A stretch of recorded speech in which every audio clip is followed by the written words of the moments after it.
Okay, guys, today we are going to be talking about 4 types of sentence structures. We have worked with this in the past, so hopefully it is a review. So I want to start with the simple sentence. The simple sentence right here is one independent clause. We know that an independent or main clause has a subject and a predicate and completes the thought. It can stand on its own. So a simple sentence is just subject, Sarah and Ira. This is a compound subject. What did they do? They drove where? To the store. All right, so it's got our subject, it has the predicate, the verb, and it completes our thought. Another simple sentence, Joe stood up and spoke to the crowd. So again, we have our subject, we have a compound predicate, stood up, spoke. It's a compound predicate because it's joined by our conjunction and, just like our compound subject up here. Again, I quickly put on my red winter jacket and hat. Again, we have I, what did I do? Put on. So put is my verb.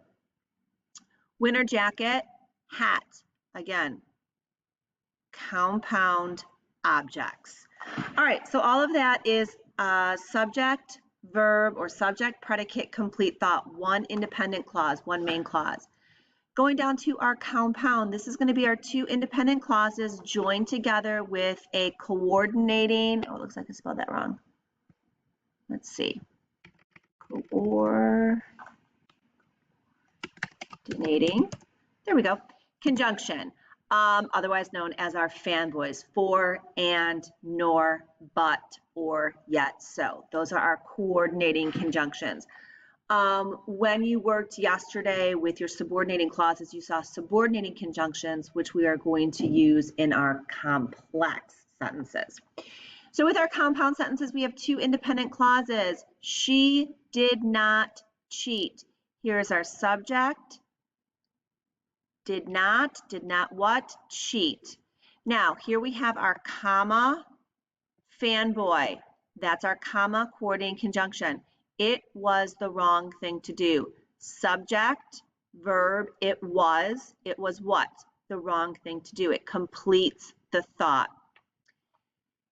I am counting my calories, comma, yet I really want dessert. Okay, independent clause. What am I doing? I am, okay, counting my calories. I want, what do I really want? Dessert. All right, so independent clause, independent clause. Next one, Joe stood up quickly and he spoke to the crowd. I did this one because it is similar to what I did in the simple sentence. The simple sentence doesn't have comma fanboy. It does have a conjunction, but look at what I did here. I added another subject. So Joe is my subject. What did he do? He stood up quickly, comma coordinating conjunction. He spoke to the crowd. This is our subject. This is our verb, complete thought. So this right here, by adding the subject he, takes the simple sentence and makes it compound. All right, going into the complex sentence, we have an independent clause and a dependent clause. So this goes with what we were working with yesterday with our subordinating clauses. We are going to see subordinating conjunctions here. When the dependent clause is in the beginning of the sentence, it's going to be offset with a comma. You'll notice later that if I flip it and have the independent clause first and the dependent clause at the end, there is no comma. So right here, because is a subordinating conjunction. You should have realized that from yesterday. Because my office was too cold. Here's my comma. This, I don't want to underline that. This is our dependent clause. This is why when we answer questions, why were you late to school? Because I missed the bus. That's a sentence fragment. It's a dependent clause. Because I missed the bus, what? You're not completing that thought. So this right here, if it starts with a subordinating conjunction, it's going to be a dependent clause. So this is our dependent clause. It does have a subject and a verb, but it does not complete the thought. So here is my independent clause. I heated it in the microwave. It is going back to coffee. We're going to talk about pronoun antecedents, or actually we might have already done that, but I don't think so. Anyway, so this is our dependent clause. This is our independent clause. All right, so here is an example of where the dependent clause is at the end of the sentence and it's attached to the independent clause. Therefore, it will not have a comma.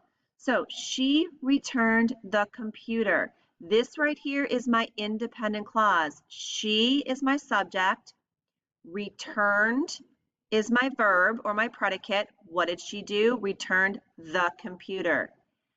After, that is a subordinating conjunction. After she noticed it was damaged. All right, although is a coordinating conjunction. Here we go. I'm sorry, subordinating conjunction. Although he was wealthy, we have our subject, we have our predicate, but it does not complete the thought. Although he was wealthy, what? He was still unhappy. So because our subordinating conjunction is in the beginning, our dependent clause is in the beginning, we are going to have that comma. This is our independent clause. He was what? Still unhappy. All right, with our compound complex, we are going to combine two different types of sentence structures, the compound and the complex. So we're going to have at least two independent clauses. That's going to make it a compound. And bringing in that complex, we'll have one or more dependent clauses. So Kate doesn't like cartoons. This right here, I'm going to bold that. That is an independent clause. Kate doesn't like cartoons. It can stand alone. It is its own sentence. Here we have our coordinating conjunction. Because they are, too loud, comma, I'm sorry, we have our I don't know if I said coordinating or subordinating, but because is our subordinating conjunction. And then we have our comma fanboy. So our comma coordinating conjunction, which turns this into our independent clause. So we have two independent clauses joined together. You can't see my fingers. Two independent clauses joined together here by comma fanboy, and one dependent clause that starts with a subordinating conjunction. All right, lastly, Laura forgot her friend's birthday. That is a dependent clause. We're going to join it with a comma fanboy. So we're joining two independent clauses with a comma fanboy. Laura forgot her friend's birthday. She sent her a card. That is our other independent clauses. So two independent clauses joined together with a comma coordinating conjunction. Now we have a subordinating conjunction with when.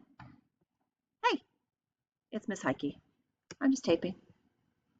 All right, sorry, I had to take a little pause, had to talk with Miss Heike. So anyways, we are doing our last sentence. So again, we have the independent clause, Laura forgot her friend's birthday, and then we have our comma fanboy joining another independent clause, she sent her a card. Now we have our subordinating conjunction here, when she finally remembered. That is our dependent clause. All right, so again, if you have any questions, concerns, please don't hesitate to reach out to me via Schoology. I will also be doing another live next week. We have 2 weeks after this week, 2 weeks left, and then the semester is over. Don't forget also that we do have our midterm that you guys will be taking in 2 parts. At home, you do not have to come in to take the midterm. The midterm is going to be Wednesday and Thursday, the 16th and the 17th of December. All right, so again, I'll do a live next week. I'm also going to do 2 lives the last week of school if anybody has any questions about the midterm, because I am going to review. All right, so once again, sentence structures, make sure you go over the video, make sure you look at everything and the directions for what you need to do in your folder today. All right, have a great day. I will talk to you later.